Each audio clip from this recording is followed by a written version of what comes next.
Alright, now we're above the temple in this area, and there are some aggressive wind currents up here. I'm not actually holding a direction, but the wind is blowing us to the right. What we'll do is we'll try and be careful of these skeletal birds flying at us.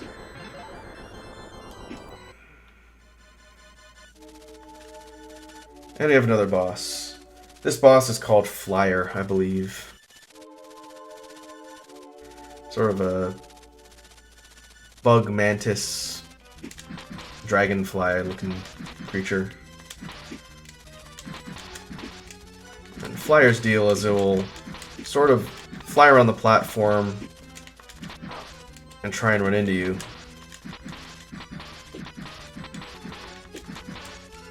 It's got a pretty readable pattern, but it's a big hitbox.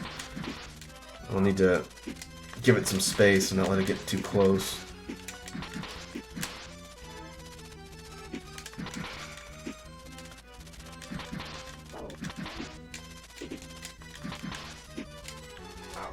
It can also toss its arms like a boomerang, and they'll sort of orbit around, bounce off the ceiling and floor, and try and home in on your position.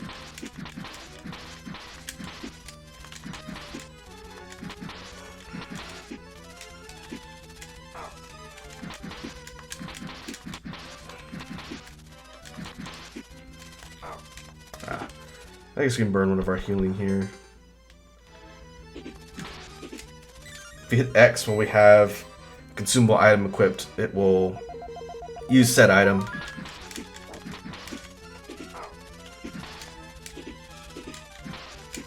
Oh, is the boss changing color already? That's fine.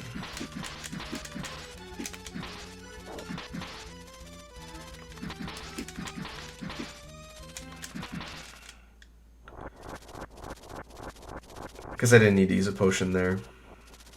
It's fine.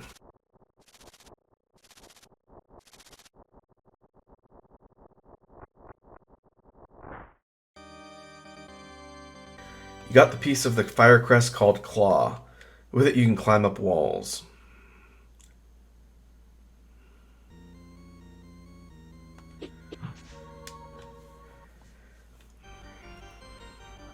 Let's see if we can demonstrate that here.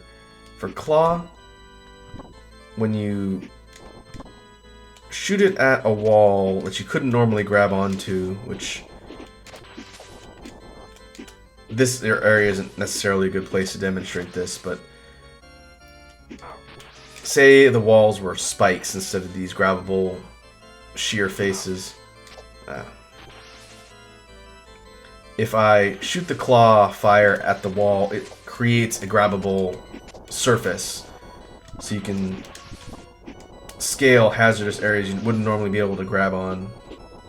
It's kind of situational, and I don't think it does that much damage.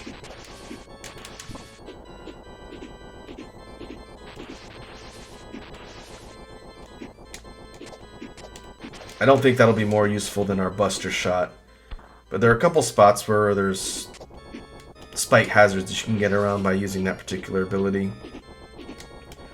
Overall, the different parts of the Fire Crest I don't find super useful, with the exception of one. And it's the one we haven't gotten yet.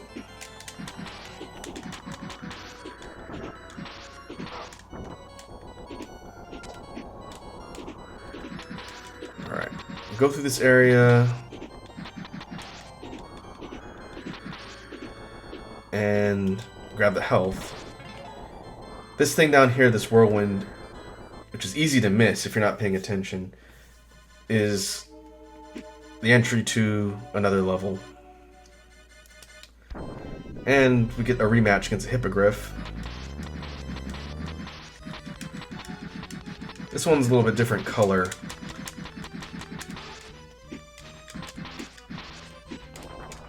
I believe it flies a little bit faster. It does more damage, And I think it shoots more feathers.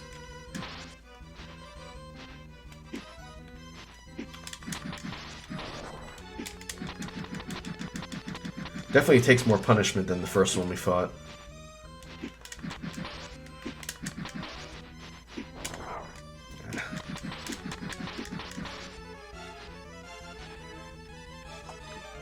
I don't know, 3 at a time. For a lot of the bosses, they don't really have hit stun, so as long as you get close to them, you can sort of spam shots and they'll do more damage.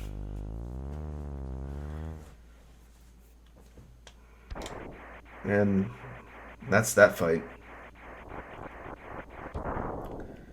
More of a mini boss. We get health up and that's it.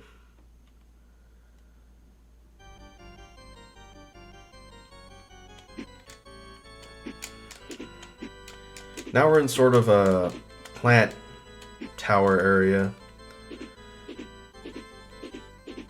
These revolving platforms that remind me of Battletoads.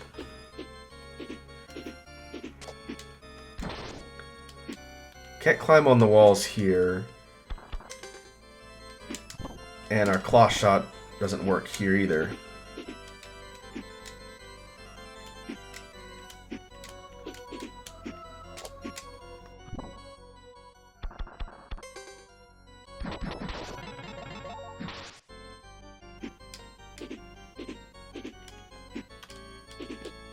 Okay, there's a couple different ways to get through this area. I think we can go to the side and then circle around. Yeah, I think we need to go around. In this area, there are updrafts that will slowly move us upwards if we just enter into hover mode. We can ride the currents upwards. Before we do that, there's some stuff down here at the bottom. Yeah, just here on the left.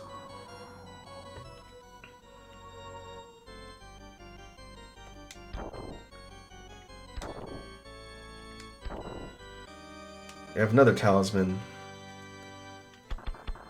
Crown. I think this is the money one. We'll go ahead and slot that in for now, since we can always use more cash.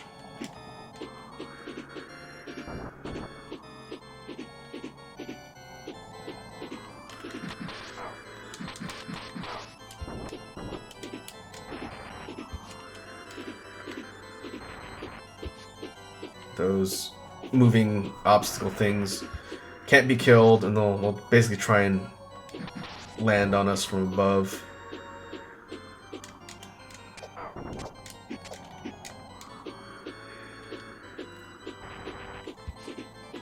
Ah. And there's another vellum.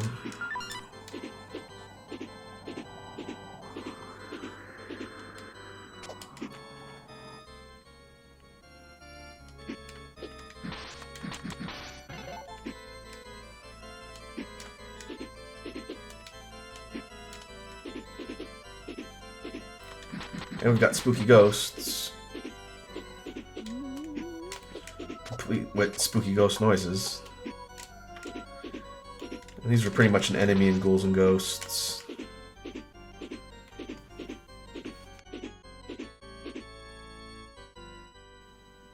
And now we should be at the top of the plant tower.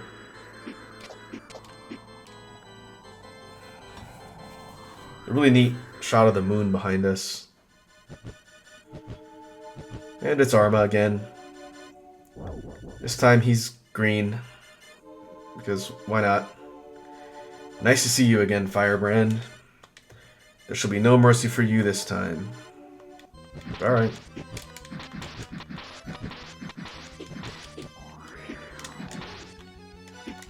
This time around, Arma's got some new tricks.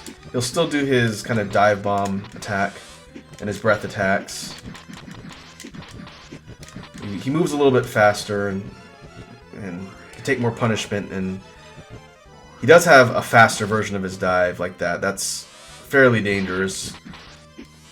When he's near the ground, you want to give him some space because that's tough to get around.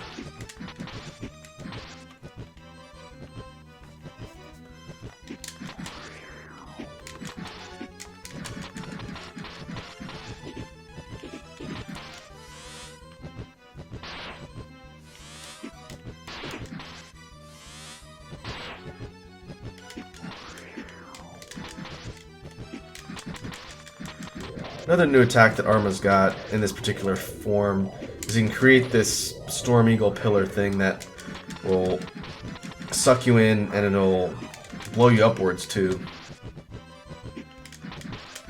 He's kind of vulnerable when he does it though, which is a good opportunity to get some free hits.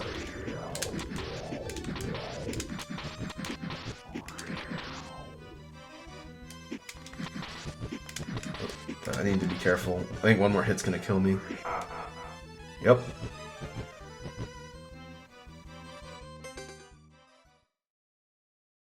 I guess we could try, well, the G Gargoyle's not going to be too useful when he's in the air. So we'll stick with the Buster for now. We also don't get the dialogue again. You can just skip it.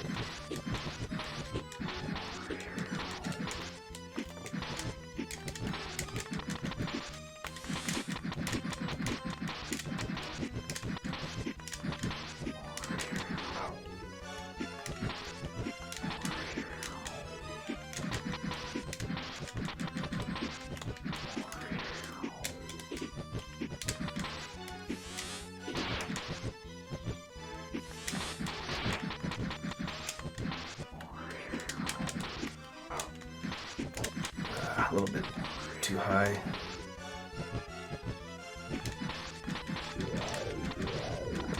Yeah, I think it's something like 50% health he starts doing the tornado attack.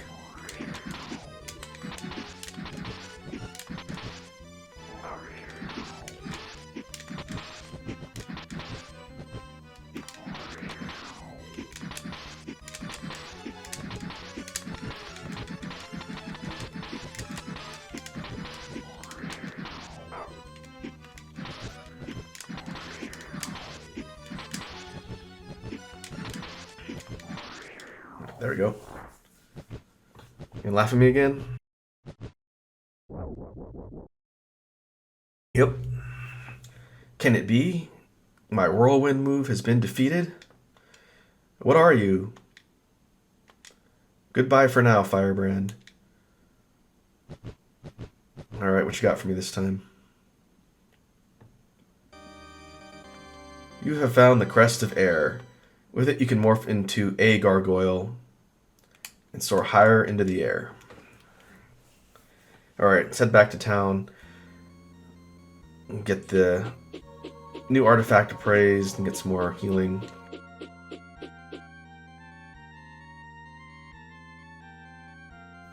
If we take a look at the map, we've got two new areas that are open up now, 5 and 6.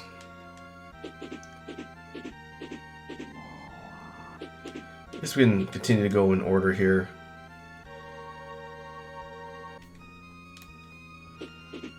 I think our next ability is the water one, which we're going to need for a couple areas.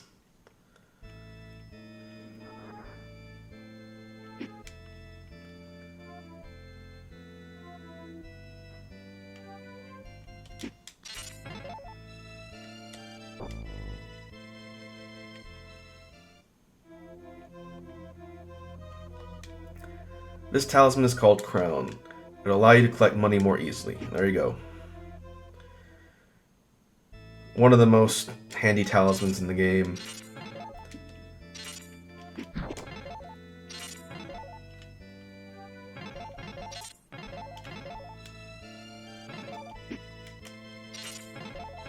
Using this particular talisman, you can kind of run through town over and over again, recycle the windows, and farm up a lot of cash that way.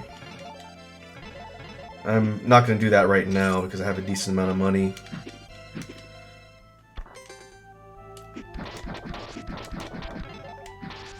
But if you wanted to grind for cash for consumables, it's pretty easy to do that in town.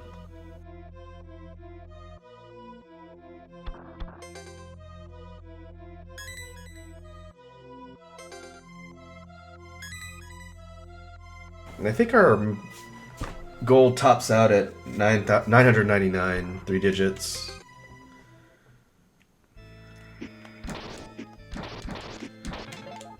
Alright. I could look at the A Gargoyle. aerial gargoyle. This one turns us into a kind of pterosaur looking gargoyle.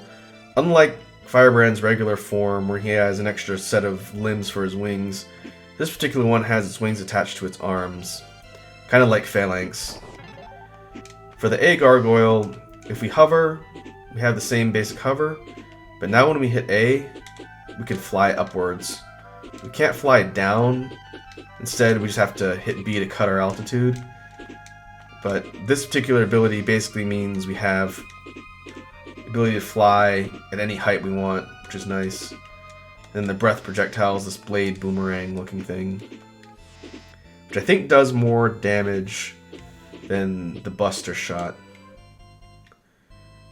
Hey you look like a good flyer. You should be able to fly in strong winds with wings like those. In addition to our ability to ascend, I think if we're flying in areas that have wind currents in this form, I don't think they'll push us around. That's something we can test later.